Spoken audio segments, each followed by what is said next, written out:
Good afternoon, class. Sorry, I was in the mood for a little humor. I hope you enjoyed that. We are going to do layouts today. And I can't tell you dad jokes all day.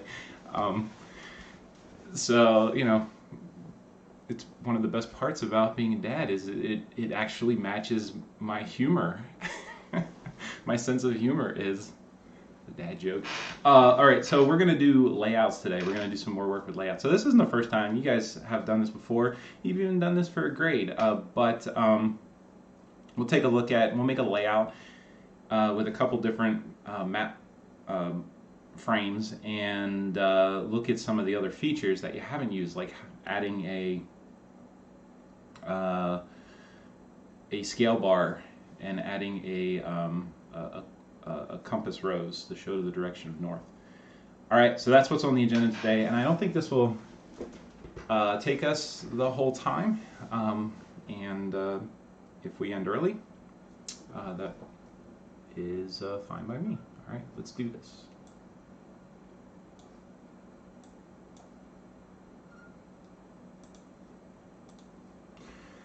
All right, so we're going to pick up from where we left off last time, and we were talking about some strategies for labeling and using the Maplex labeling engine in ArcGIS Pro. And so we have these library locations in this map, community anchor institutes, and then in the other map we have advertised broadband speeds, and there's both wireline and wireless broadband in this map. So one thing to note here is both of these maps have the same legend. Look at this. Well, this one I didn't truncate down, but the categories are the same. I don't know why there's all this extra stuff here. How did I manage that? But the categories are the same and the color coding is the same for these two different types of broadband internet access. All right, that'll be useful because when we make a legend for this map, we only have to include the legend for one of these layers, one of these feature layers, because they're identical. Alrighty. But maybe we do have to make this, this one's partially transparent. I just realized that. Let's see.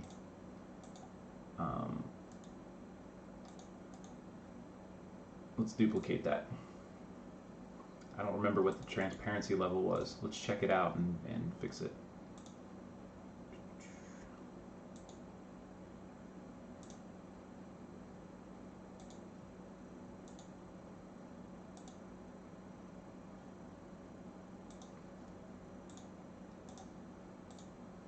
%.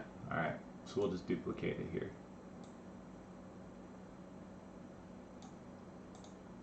There we go, 40%. So now they're both 40% transparent. All right, we're ready to go. And I did that just so that the legend will look the same for both layers. Okay, so we've done this before. You want to make a map layout, go to Insert, New Layout, and you got all these options for different map sizes. And if you're going to print it out on a standard printer, you probably want to print it. You want to format it using letter size paper and 8.5 by 11. And maps, it might look better in portrait versus landscape. We're going to do landscape because we want to put two map frames side by side. Okay, so here's our blank layout, and now I'm going to insert two map frames. I'm going to put in the Community Anchor Institutes, so I'll pop that in here, and then I will put in another one for the max advertised broadband speed. Pop that in over here, and you can tell that we're going to have to zoom in on this map frame, obviously. So So once you make a mat frame, it's like a graphic on the page in Microsoft Word. You can move it around. Notice when you move stuff around, there's like these smart guides that appear. Like if I want to align the two mat frames on the top edge, and drag this one up, and that smart guide appears, and it sort of locks into place. You can do that with, you can add guides too. If you go up here to the ruler, either along the top or the side, and right click, you can click add guides, and you can specify the position of where you want it.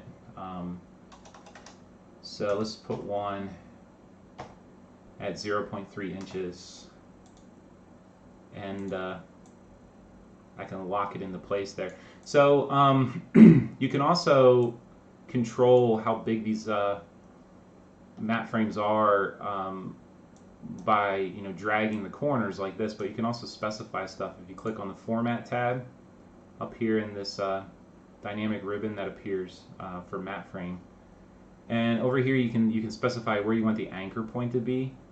So let's say we want to anchor this map in the upper right hand corner. See that anchor point, that vertex turned black, it's the anchor point.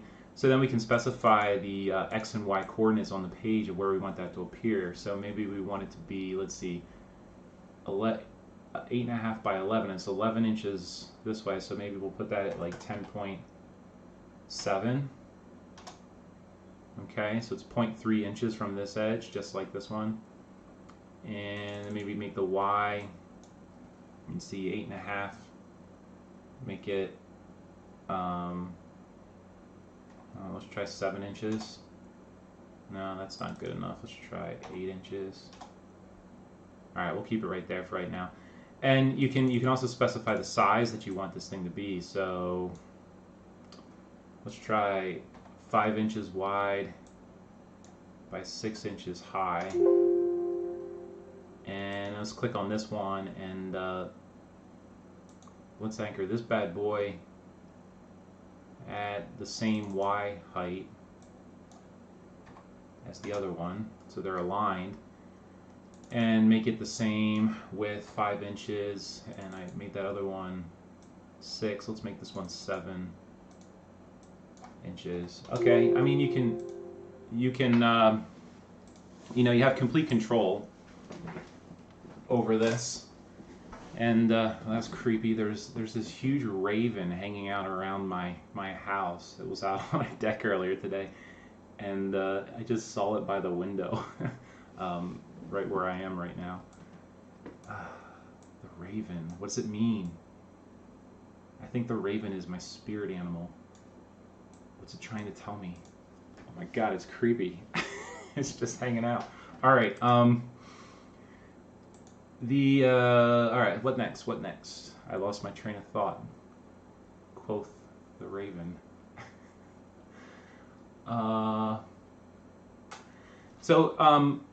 You can align features using these guides. Yeah, now I move this again. Let's put another guide here so I can always get back there. We'll put it at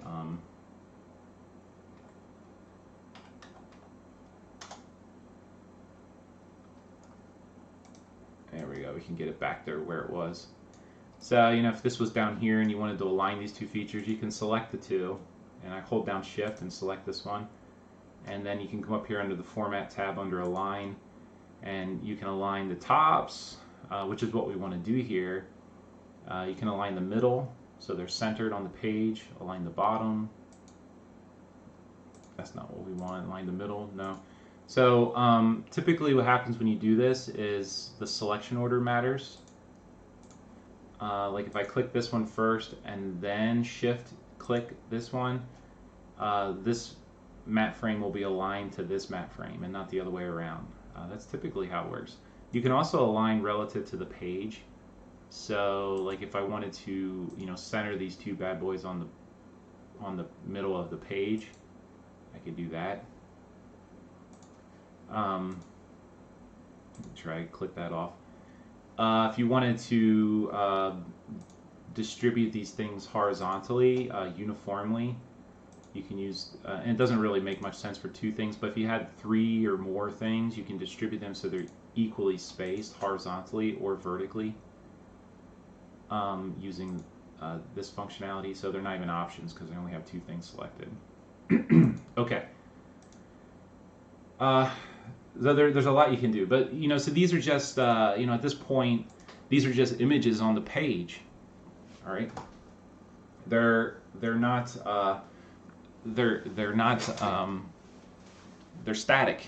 They're static in the sense that what's in the map frame is not changing, but you can move it around the page, you can resize it, you can do all that stuff. So if you want to change what's actually being shown in the map, you got to make it active. All right, so right click on this and click activate, and so now you notice that the ribbon has changed. It's now showing the tools that you would have in a normal map, and I can use my scroll mouse to zoom in here. Oh, come on. Oh my god. That's what I get. In case you didn't catch what just happened, ArcGIS crashed. Yeah. Let's see if it recovers my project for me.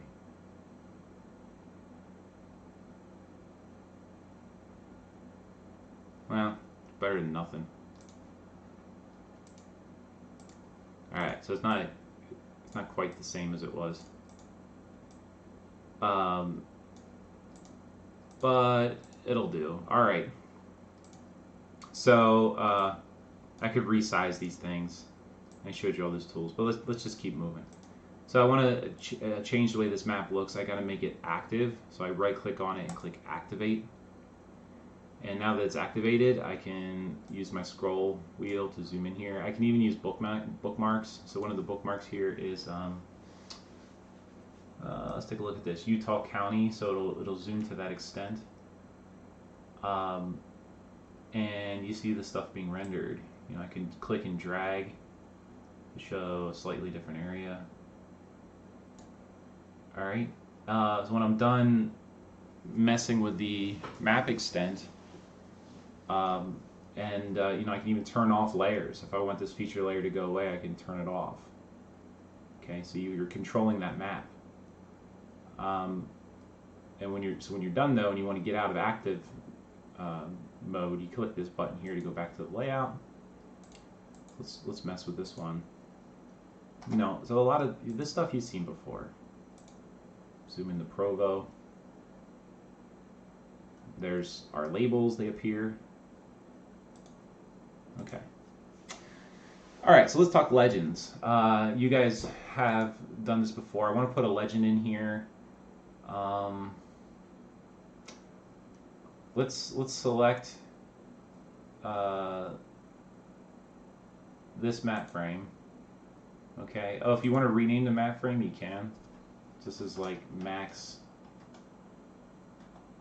broadband speed, right? And this one down here, I'm just slow clicking on it, slow double click to make it active. What was that? That was community anchor points or anchor institutes. And so see, now I had the wrong, when I clicked here, I had the wrong one selected. So if I click this this map frame, over here in the contents pane, I click max broadband speeds to select, make it the active map frame, and then click legend. It'll make a legend for that map frame. So you don't see anything. I just see this little symbol here which says there's something here that you can't see. That's because the box isn't big enough. There, now I can see it. If I want to, these headings are really long. I can still go back and change them. I can come into the symbology pane and change these legend category labels. But let's not worry about that too much. But there's stuff on here that we don't need. if I right click on this, well, there's a drop down menu here. So some of this stuff I don't want to show. Remember, both of these wireless broadband feature layers are identical in terms of the symbology, so I can turn one of them off. I can turn the counties off. That's not really necessary here. And if I right click on the legend and look at properties, let's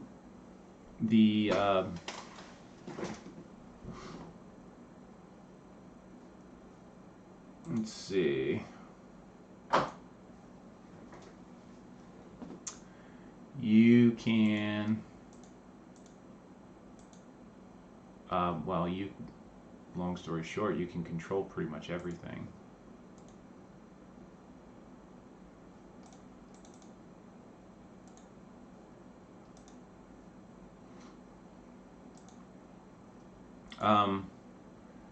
So, you know, I want to look at properties, and what I was looking for is in here. So I click Show Properties. You can control what's shown, group layer name. You can turn that off or on. You know, the layer name here is wireless broadband. That's the feature layer name on the map, and it doesn't really add much here, so we can turn that off. And I'm not sure you can see that. Let me zoom in here a little bit. You'll see it disappear. The headings. Let me change that. Here we go. The headings. I had them all selected. They didn't all have headings. Don't want to show the heading of that part of the legend. I can click it on and off. Patch size. Down here, patch width and height. These are called patches. The little colored rectangles showing the color coding of the map. So you can make them bigger or smaller using those adjustments here. What else? Text symbol. Let's take a look at this. Appearance. You can change the text font.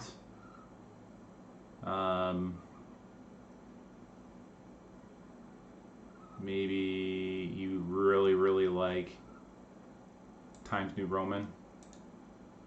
Ugh, it's horrible. I don't like it.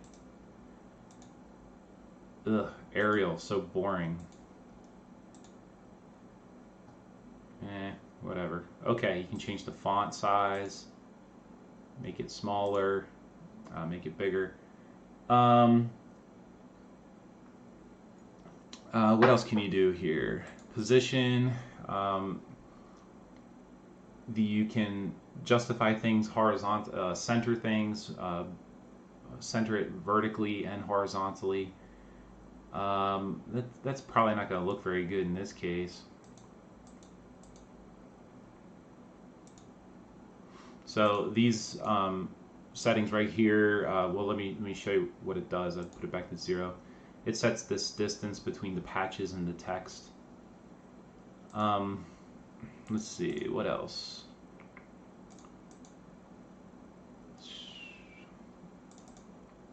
So I double clicked on here to get back to where I started. You go into this pane, you can change the way the legend itself looks. This little tab right here. You can put a border around the legend. This is something that looks good often. You can give it a background color. You know, make it solid white, and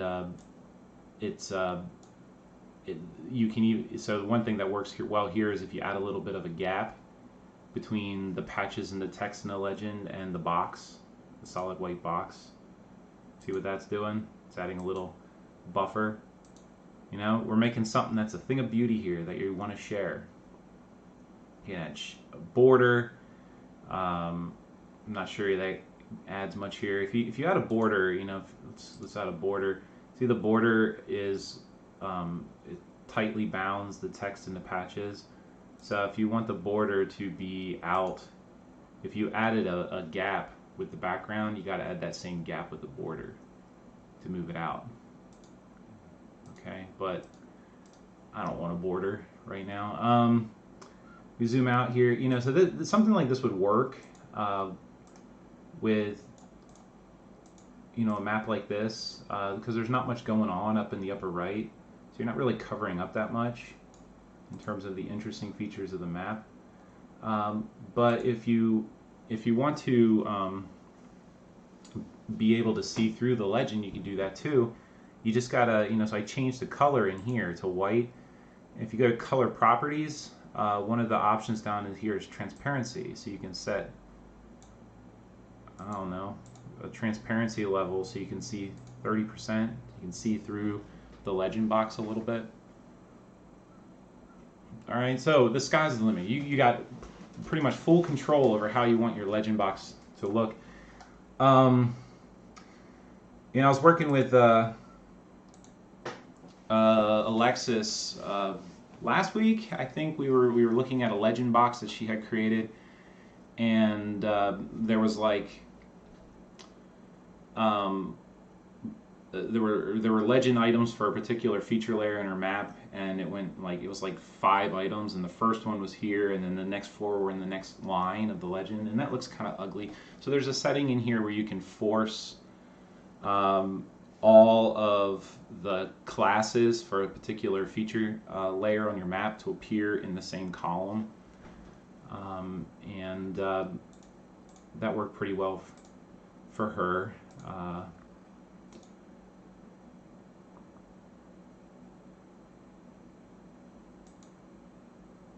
Where was it? So you got all these spacing options. You know, how much space. We only have one class or one category here, or one feature layer here, and so there's these. A lot of these won't do anything, but you can change the spacing between classes. You see it changing. It's kind of hard to see.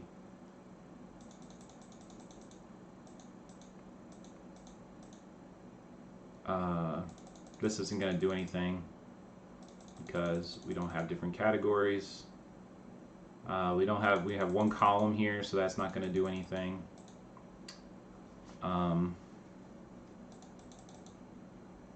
Just one item, so that won't do anything. So if you have multiple feature layers on the same map, these other settings will do stuff. Under spacing, gee, now I can't remember where that feature was. Oh, there it is. So it's under here, under properties, legend item, show properties. It is right here. Keep in a single column.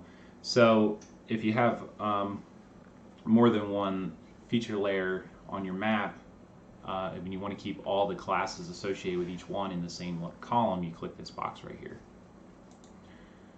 All right. Well, that's, I think, enough about legends. You know, if I want to, I can.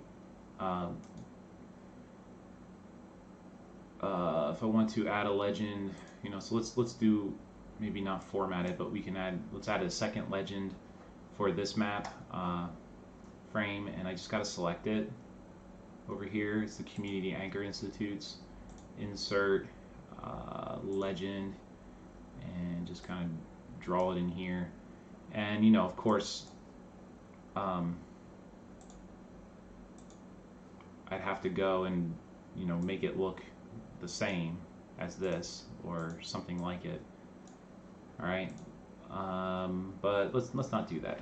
All right, let's talk about some other features here. Scale bars. So scale bars, you have lots of different options. Let me select this. We'll do a scale bar for this map first. So I selected it, the max broadband speed map frame, and go to scale bar, and I don't know. I mean, there's so many different styles here. I like this one. This one's pretty simple. This one's just the same with the text on the bottom. Let's pick that one, and I'm gonna put it down here. So with scale bars, you can you can control, you know, pretty much everything about these as well. Double click on it, and you get options for, like, you know, let's put the background color to white, and same level of transparency. I think it was 30. Okay, and then maybe we want to add a gap, just like we did with the legend, and it starts to look the same. Now, you got other features here, like you can change, if you go up here, if you make the scale bar active and go up here to the special part of the ribbon that appears for scale bar, and go to format, you can change the font, you can change the font size, you can even change the color of the text. And then under design, you can so here there's two divisions between each label, so maybe make that one, and now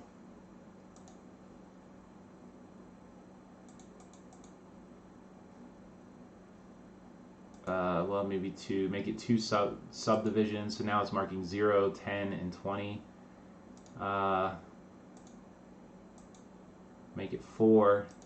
Okay, so, you know, you can make this smaller, larger. You have complete control, more or less complete control.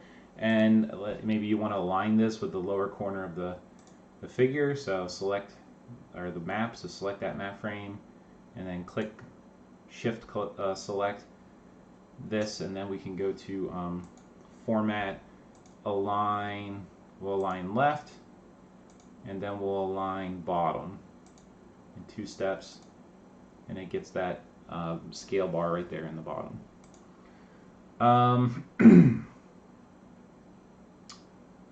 So let's I think I changed my mind here. I want to make this look kind of the same.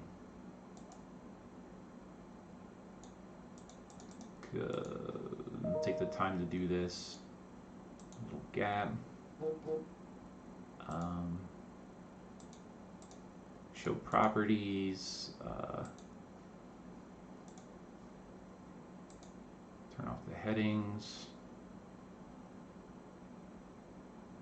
All right, and well, that's good enough. All right, but I could change the fonts to make them look the same in these 2 maps, but I won't do that right now.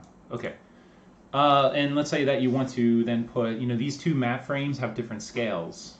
This one is you're more zoomed in here, and so you got this larger scale map over here, but you won't put a scale bar on it. You don't have to start from scratch. These features, this scale bar is linked to this frame, so if I copy it and then paste it over here,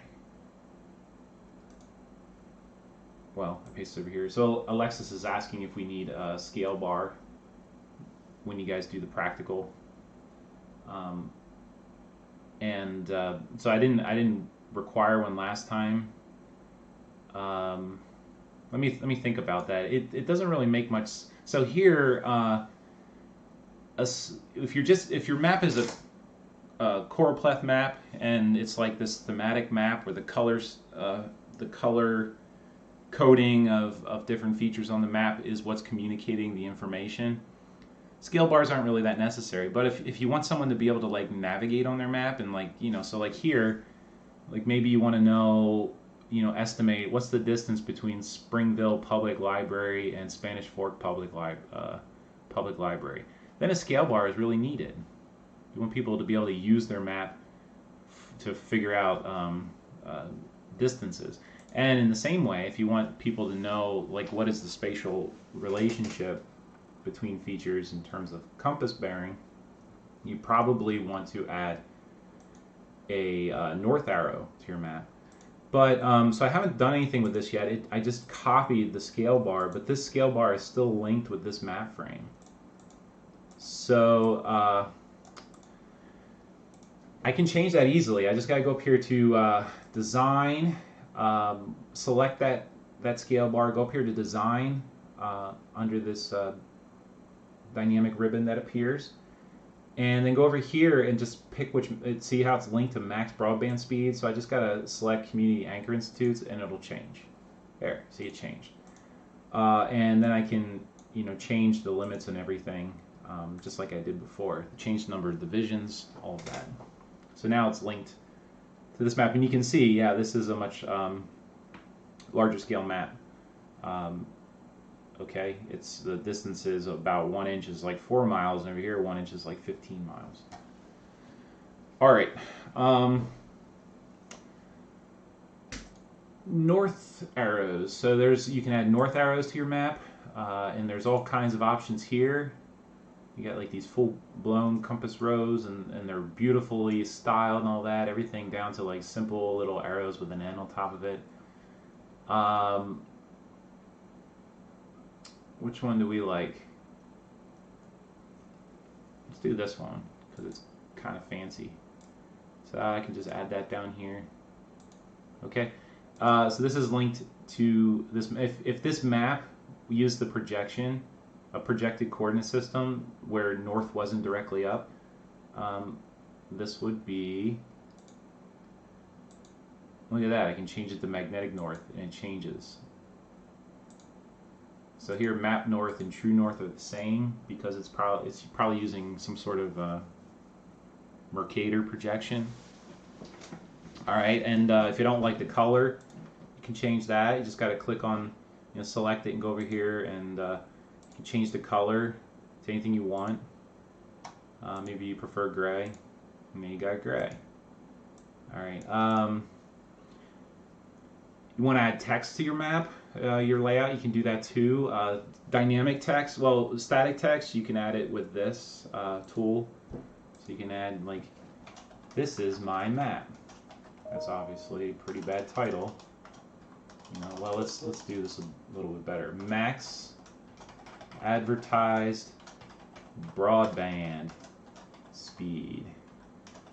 All right, that's what this map means. Let's make it a little bigger. And then I could do the same. Let's do copy, paste. Oh, sorry, I'm using the wrong keys. Control C, Control V, copy, paste. And then this over here is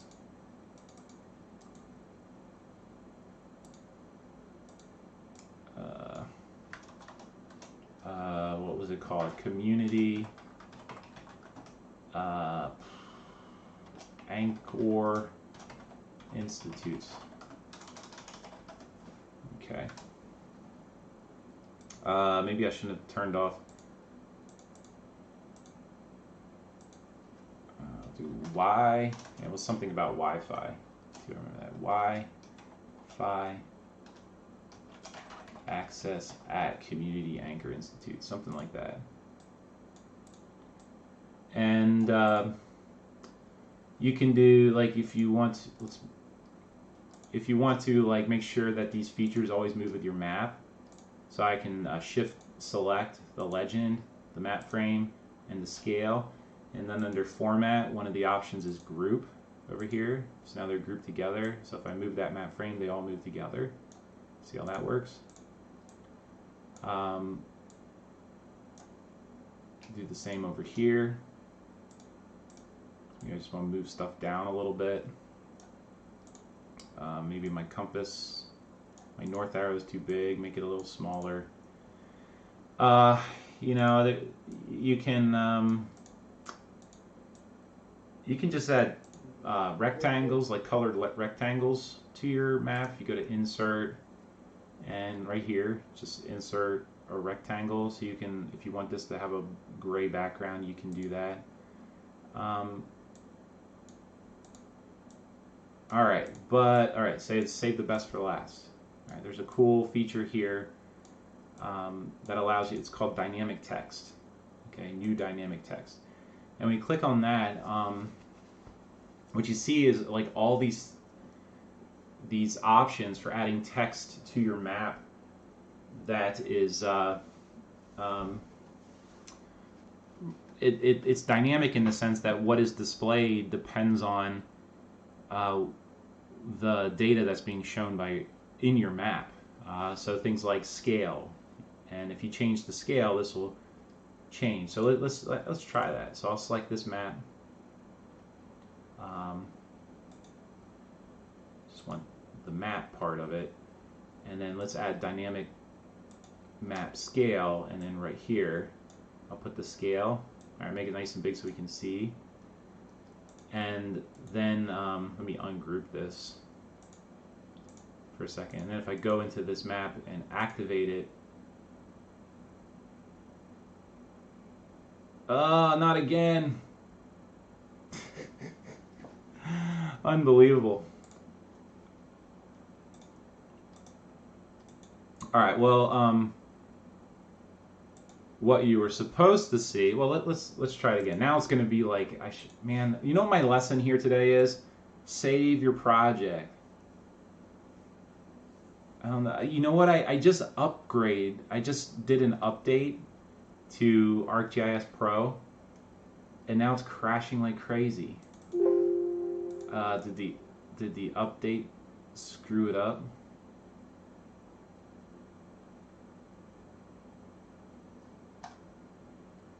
All right, well, it took me back to a point where before I added the text.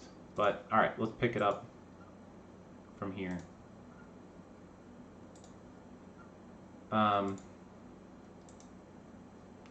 Okay, it undid a lot of what I just did. But what I was trying to show you is scale. All right, so let me add this scale right here. And then what you should see is if I make this map active and zoom, the scale changes. It's dynamic. You see how, maybe you can't see that. Let me zoom in here a little bit. Okay. So if I change the scale of my map, the text here for the scale changes. So you can imagine that that's pretty important. That's pretty powerful if you want to report the scale of your map, but you still want to make it easy to change in your layout. So there's another one, and you'll see this on like USGS maps all the time, spatial reference.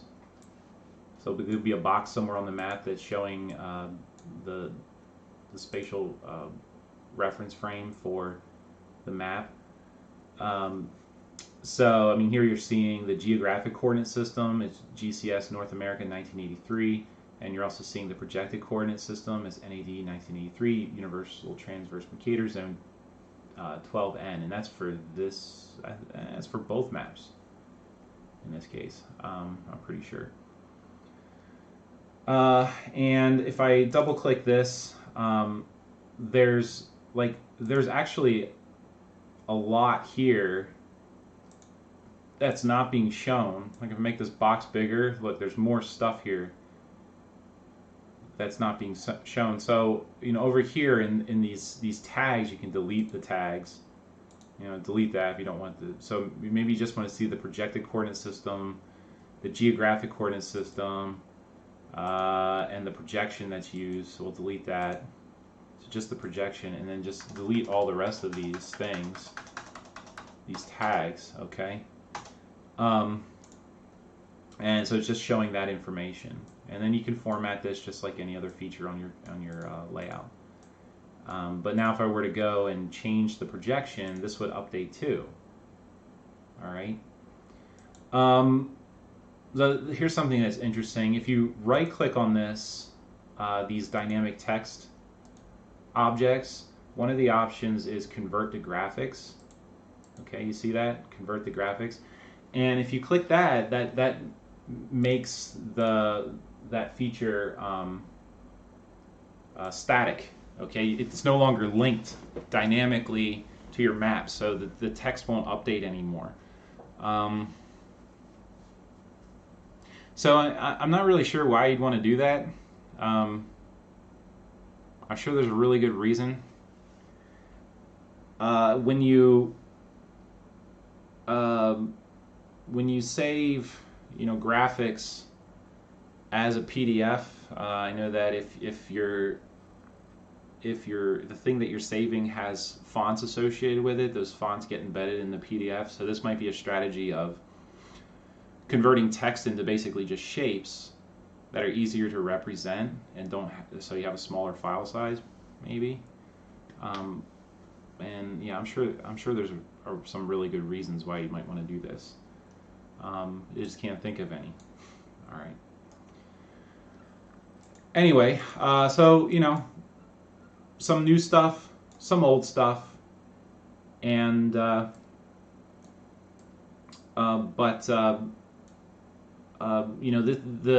making map layouts is an art as much of it as it is a science. It's more of an art.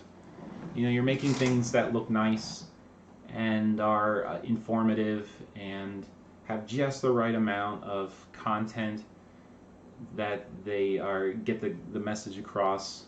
Focus in on the right things, the things that you want to emphasize, and they're all about sharing.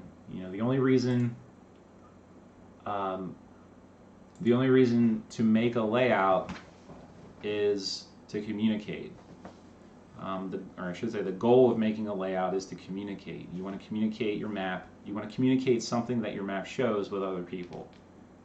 All right, so have your audience, just anytime you're communicating, have your audience in mind. Visuals are important. They're all, formatting is important.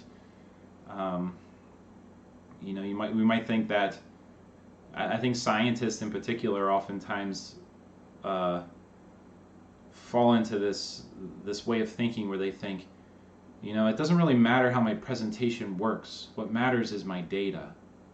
Is my data correct? Are my conclusions correct?